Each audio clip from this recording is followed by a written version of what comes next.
जय गणेश। नमस्कार भक्तों, अब आप सुनिए हलछठ की कहानी। हलछठ व्रत की कथा है। भगवान हलधर बलराम जी की जयंती के पर्व पर हलछठ की कथा सुनिए भक्तों।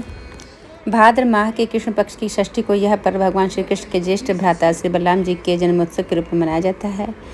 इसी दिन श्री बलराम जी का जन्म हुआ था। हल षष्ठी की व्रत कथा निम्नानुसार है। प्राचीन काल में एक ग्वालिन थी। उसका प्रसव काल अत्यंत निकट था। एक और वह प्रसव से व्याकुल थी तो दूसरी ओर उसका मन गौरस दूध दही बेचने में लगा हुआ था। उसने सोचा कि यदि प्रसव हो गया तो गौरस यूं ही पड़ा रह जाएगा। यह सोचकर उसने दूध दही के घड़े सिर पर रखे और बेचने के लिए चल दी। किंतु कुछ दूर पहुंचने पर उसे असहनीय प्रसव पीड़ा हुई। वह एक झरबेरी की ओट में चली गई और वहां एक बच्चे को जन्म दिया। वह बच्चे को वहीं छोड़कर पास के गांव में दूध दही बेचने चली गई। संयोग से उस दिन हल षष्ठी थी।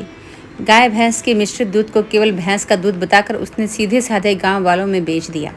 उधर जिस झरभेरी के नीचे उसने बच्चे को छोड़ा था, उसके समय भी खेत में एक किसान हल जोत रहा था। अचानक उसके बैल भड़क उठे और हल का फल शरीर में घुसने से वह बालक मर गया। इस घटना से किसान बहुत दुखी हुआ। फिर भी उसने हिम्मत और धैर्य से काम लिया। उसने झरबेरी के कांटों से ही बच्चे के चिरे हुए पेट में टांके लगाए और उसे वहीं छोड़कर चला गया। कुछ देर बाद ग्वालिन दूध बेचकर वहां आ पहुंची। बच्चे की ऐसी दशा देखकर उसे समझते देर नहीं लगी कि यह सब उसके पाप की सजा है।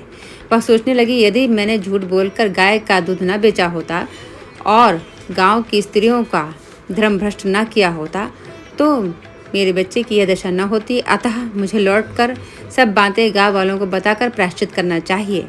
ऐसा निश्चय कर वह उस गांव में पहुंची जहां उसने दूध दही बेचा था। वह गली गली घूमकर अपनी करतूत और उसके फल स्वरूप मिले दंड का बखान करने लगी। तब स्त्रियों ने स्वधर्म रक्षार्थ और उस पर रहम खाकर उसे क्षमा कर दिया और आशीर्वाद दिया। बहुत सी स्त्रियों द्वारा आशीर्वाद लेकर जब वह पुनः झरबेरी के नीचे पहुंची तो यह देखकर आश्चर्यचकित रह गई कि वहां उसका पुत्र जीवित अवस्था में पड़ा है। तभी उसने स्वार्थ के लिए झूठ बोलने को ब्रह्म हत्या समान समझा और कभी झूठ न बोलने का प्रण कर लिया।